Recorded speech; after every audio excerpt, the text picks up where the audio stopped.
Seek, and you will find. Knock, and it will be opened to you. For everyone who asks receives, and he who seeks finds, and to him who knocks it will be opened. If a son asks for bread from any father among you, will he give him a stone? Or if he asks for a fish, will he give him a serpent instead of a fish? Or he asks for an egg, will he offer him a scorpion?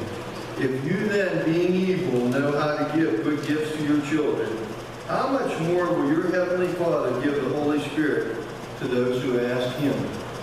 May the Lord bless the reading of his word. I'd like to introduce Paul to you. Paul, come on up. As I said earlier, we've come to know each other, and I've come to trust him and respect him for the work that he's done. First of all, let's give God glory for 30 years of service to our country in the military.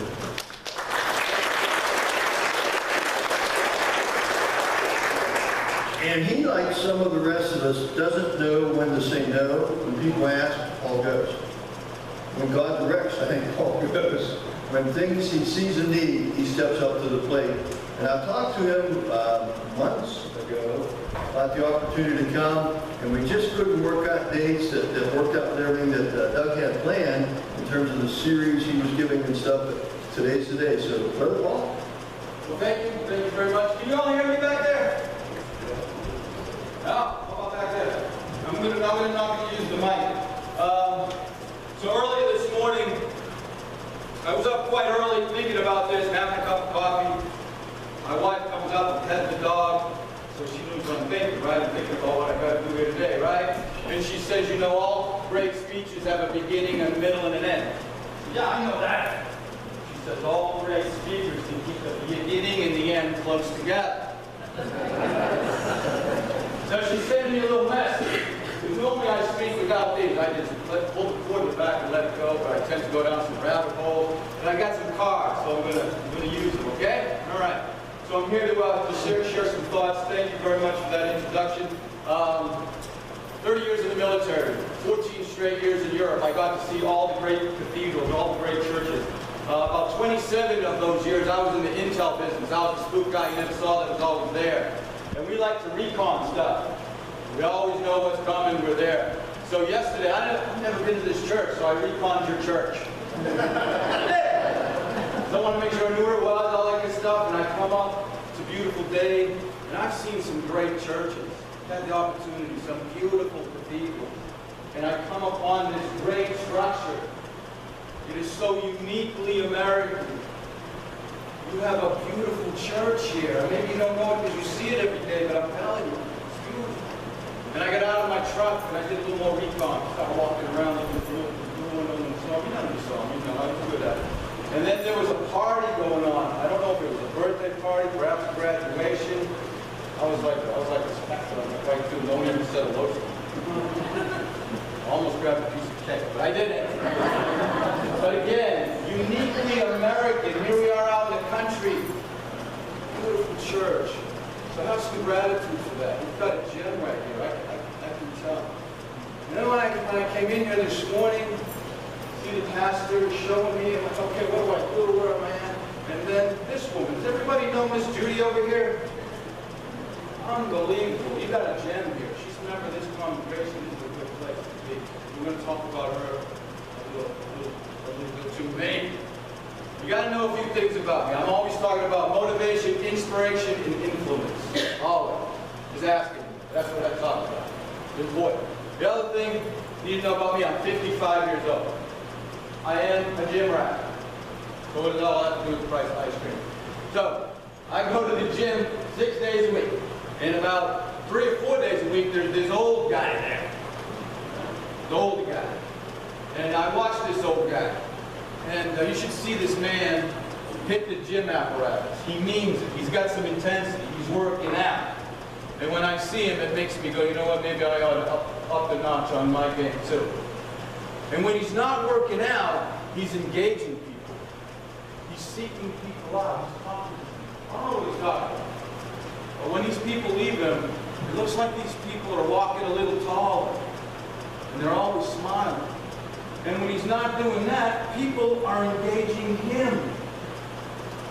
I watch this guy. He's a great listener. Because if he wasn't a great listener, nobody would be seeking him out. And they are. As soon as they walk away, they're walking a little bit taller and they're smiling, I can tell. This man's compassion doors are wide open. Wide open. He inspires me, not only to work out harder when I see him, but when I don't see him. Because when I show up at the gym, I go, I wonder if this old guy's going to be there. Yeah, I work out. But I check myself. Are my compassion doors wide open? Am I approachable? Am I inspiring anybody? Am I influencing anybody? Makes me check. You all know who that guy is, right? This man right here, this pastor. I think you should give him a hand. Because you know he inspires me every day. And you can too. Never pass up the opportunity. And I have that opportunity here, maybe to influence somebody. Look at me go without reading glasses. Look at me go.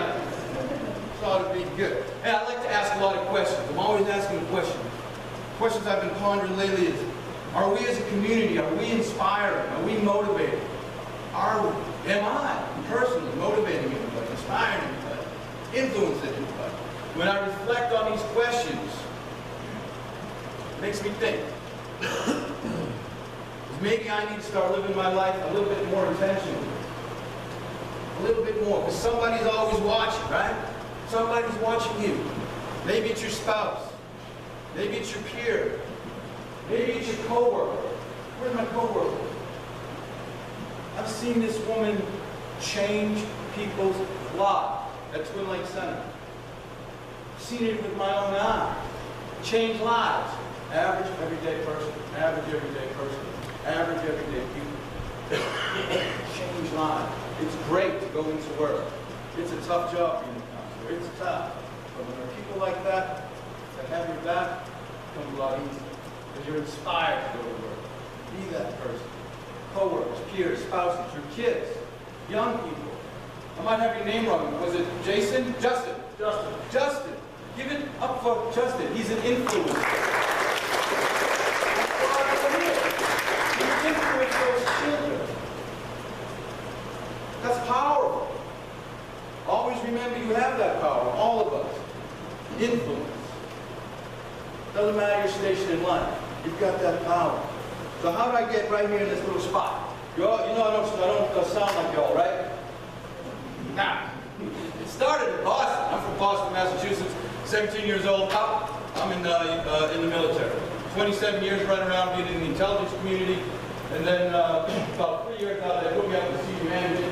I was the Command Chief Master Sergeant for all training in the United States Air Force. It means I owned all the schools, every one of them, on basic training, all on me. And that's what I did. And I kind of married into this work, into this southwestern Pennsylvania world. No earthly clue what I'm doing here other than I married into it. In July, I celebrated my 29th wedding anniversary to an individual woman, beautiful woman from Pittsburgh. That's what kind of got me here. So you retire after 30 years, what am I going to do? Where am I going to go? What am I going to do? What am I going to do? Well, go back to see grandma, right? We have 2 kids, right? One's a active duty captain in the United States Marine Corps. One's an active duty staff sergeant in the United States Marine Corps, the little guy, 26. Some of you old people might remember this little taunt. Your mama wears combat boots. Anybody remember that? So if you say that to my kids, they go, yeah, we know. Yeah, my wife is retired military too. She spent a lot of time defending this nation too. So remember I talked about influence? Yeah, didn't even try. Great influence. So anyway, there's an opportunity to influence. Somerset said, hey, we want a junior ROTC unit, you need someone to teach leadership. I can do that, applied, flew in, got. About 4 years later, they ran out of money, they didn't fund it. Oh, no more of that, essentially, without going into the nitty-gritty. So, while I was doing that, I did some volunteering. I had some influence. Let me give you some statistics. I know, bored to death with statistics. But in a 28-day period, how many weeks are there? 28 days. Oh. Keep on. Maybe when we count the money,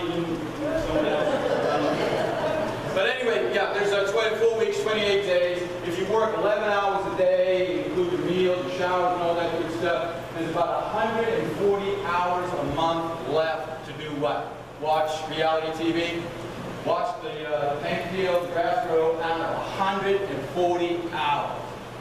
There's so much need out there. Go spend a couple doing something else. Food bank, do that for a while. Average guy, great influence.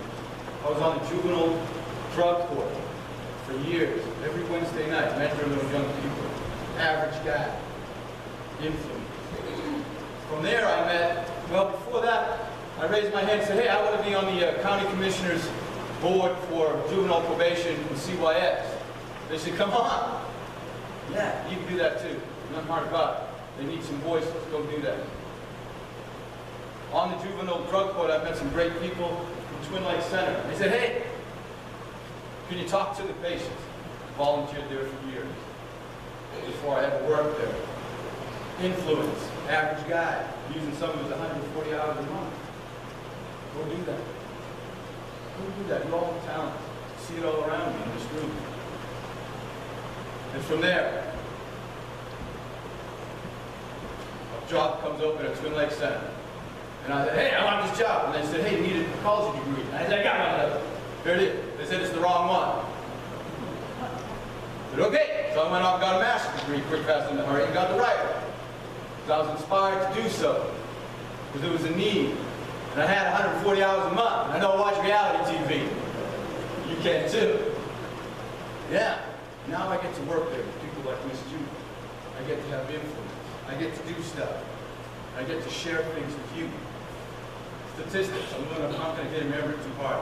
I'm driving to work the other day and I'm listening to Governor Wolf on the radio. He's being interviewed on a Pittsburgh radio station. This is this week. And he says 3,300 Pennsylvania citizens died from overdoses in 2015. That's a new number for me. And I like statistics because the 2014 number I would always use is roughly 2,500.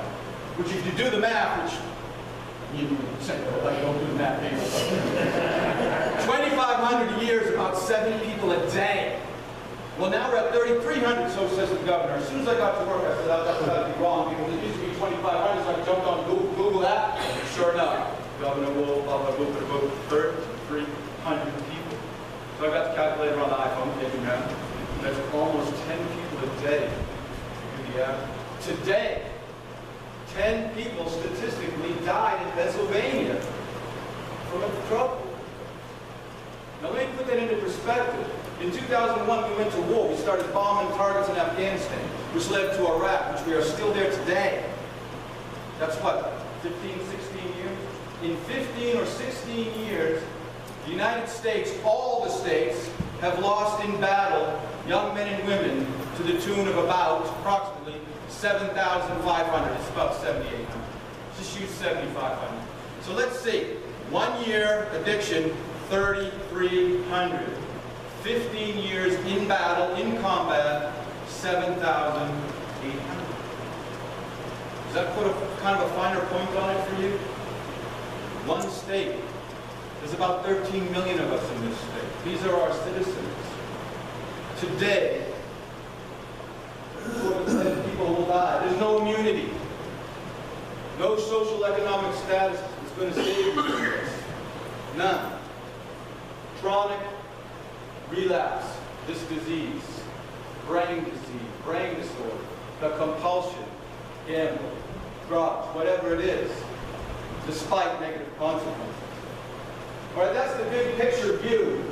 I'd like to kind of break it down. That's sort of the 30,000-foot view of the epidemic. I want to bring it down maybe here to the runway of life.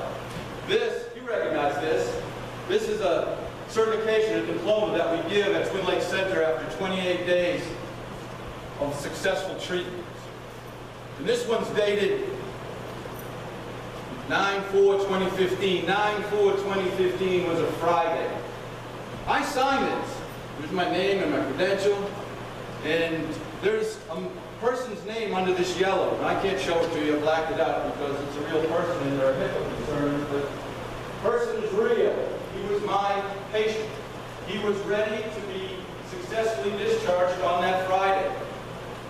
With my military mind, I signed out on Tuesday. Ah, great. I reconned it, great. All in a nice neat package. Wednesday of that week, he comes to me. This chronic beast of a disease got it back in his head after 28 days of nothing in his body. And he said, Paul, I'm losing it. I've got to leave. I'm going to leave. So I had to do that counseling stuff I do. I had to influence. I tried to inspire. I tried to motivate. And I failed. I came up short. And he left on a Wednesday, about 6 o'clock in the evening. Gone. And that happens sometimes in counseling. You lose the people. They go out. And I do what I always do when that happens. Inside, I say this little silent prayer I got, just real quick. And then I go, okay, I got to move on. I have another patient. There's another person who needs me. And I do that. So now it's Thursday. And I'm in the dining room at Twin Lakes Center about 4 o'clock, getting ready for dinner. The male patients are coming in. There's this little black phone on the wall that rings. And it's one of our administrative people. And she says, Paul. I said, what? She said, there's one of your former patients on the phone, a female, and she's losing her mind. Freaking out. It's on line 2 or whatever she said. I said, okay, I got it. So I run to my office, hit line 2. It's not a former female patient. It was a hysterical woman. It was this kid's mom. He died. He overdosed. He was 28. My son was 28. So I went from addiction counselor to grief counselor like that. What do you say to a mother who just lost her son? Wow. I don't know.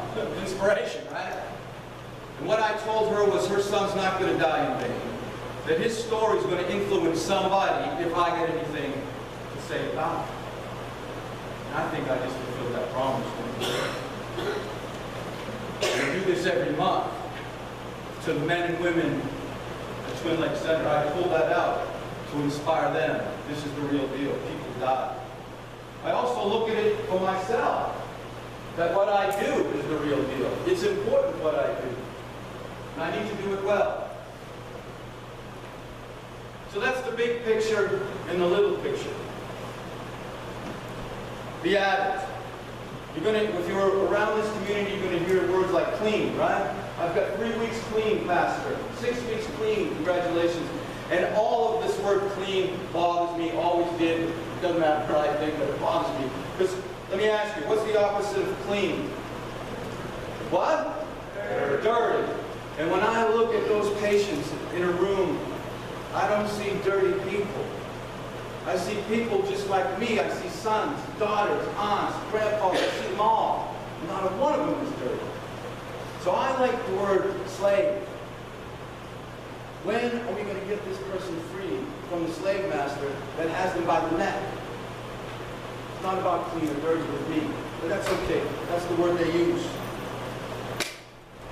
I will never feel what it is to be addicted. With the grace of God, that's all, right? I don't feel what they feel. And hopefully we stay that way with the grace of God. I hope I stay that way. But I'll tell you from working with this population that their world gets awfully small, awfully quick. Back in the 60s, there was an experiment done with rats. They put a rat in a cage, and they put a cocaine water, and they put a regular water. Guess what the rat does? Goes through cocaine water, drinks it until it dies. And we still look at this experiment in school. They're conducting different experiments now. Now instead of putting one rat in one cage with 2 bottles, they put one rat in a big cage with lots of rats and Ferris wheels and rat mazes and rat stuff to do. And interestingly enough, none of the rats die. They taste the cocaine water, but they don't get addicted in such great numbers. And scientists are looking at this and say, what's this all about? I don't know. I'm not the researcher. But I watch my clients. I watch them get disconnected. I watch their world shrink. Shrink their job. Goodbye. Community. Gone. Church attendance. Gone. Financially. Gone. Relationships. Gone. It all comes down to waking up each day to acquire enough money, to acquire enough, and and the next day, and the next day, and the next day, and the next, and the next, and the next, compulsively. Disconnected. How do we get reconnected? This disease got three components: biological, social, and environmental. Genetics is about 40 to 60% of this is genetics. What gene it is, none of the doctors know. None of the mad scientists know. They know genetics plays a huge role. The number one predictor if Junior is going to be at risk for addiction is the bloodline, the family bloodline. Look up at that tree. If there's some in the family, take great care. Maybe the gene combination is there in this child. What flips the genetics? I don't know. The doctors say social, economic factors. Social. Aggressive behavior in children. Be careful. Lack of parental involvement. Poor social skills. Drug experimentation. Availability of drugs.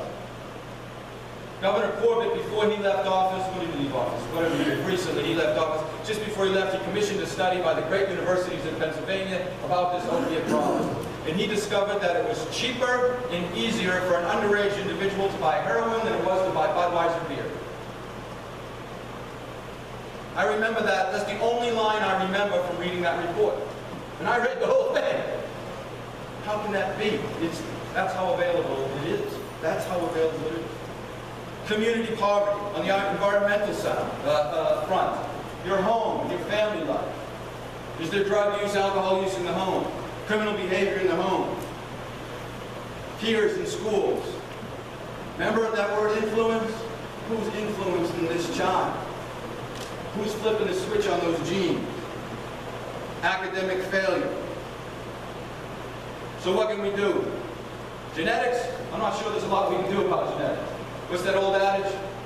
You can choose your friends, but you can't choose your family. I think that's how it goes, something like that. All right, so we've got the genetics. But I think we have a lot of influence on our social and environmental lives, for lack of better words. Perhaps we can develop and cultivate those attributes that make communities strong. Church communities, community communities, school communities. Maybe we can do that.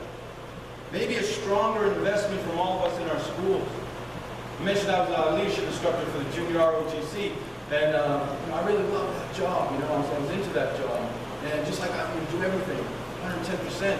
And about 75% of those students were called what's called at-risk students. And I remember my first parent-teacher night. Do you all know what parent-teacher night is? So I've got, at the time it was like 138 kids, whatever the number was, there was a boatload of kids, parents going to show up because 75% of them are at risk, right? Boatload are going to come. Now I was all excited, got my tie on. Ready? Guess how many came? In round numbers, 0. 0. And I said, well, they must not got the message. Let's try again the next one. I think we had 2 a year at the time. Maybe, I don't know, 2 a year, maybe. 1 a year, whatever it was. Get more emails.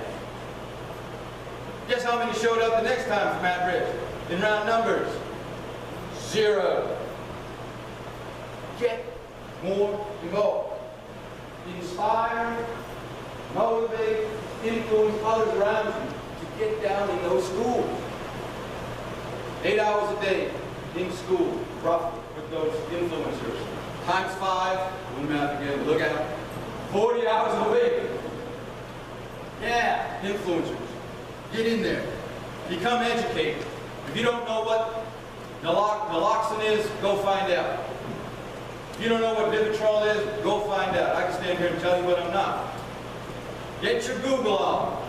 I want you to put the word addiction and recovery in the Google search box and watch millions upon millions of information and resources pop up before your very eyes. And if you don't like to read, there'll be videos. Yeah, go for that. Go get that. Influence someone today to get to a treatment center. Twin Lakes Center. I work there. And what's going to happen? The individual will be detoxed under the care of a doctor. Get it out of their system so they can start making some decisions, because before that happens, they are powerless. 28 days of counseling, followed by outpatient, followed by maybe 12 steps, followed by maybe the pastor, followed by the opening those compassion doors that Mom was talking about. More important than all that stuff is make sure our compassion doors are wide open. In fact, let's take them off the hinges. So when someone has a problem, there is no fear. There'll always be fear, but it's inspiring to me when I see a young man raise his hand or her hand, a young woman, and say, "My name is Johnny Smith and I'm an alcoholic." Wow. I'm an addict. Wow. I'm not sure I can do that. And I know what bravery is, my friends. Go influence someone to take that step. I know you can do it. I know addicts can heal, communities can heal, families can heal. I've seen success in my work. A lot of it. We tend to, as humans, we focus on the negative. But there's success. I think we can make this all happen with three things. Some time, some great influence from everybody, and some prayer. That's what I think is required. So use some of those 140 hours. Thank you very much for giving this opportunity to hopefully influence somebody in this room. Thank you for giving me this opportunity, Pastor. Thank you very much. Thank you.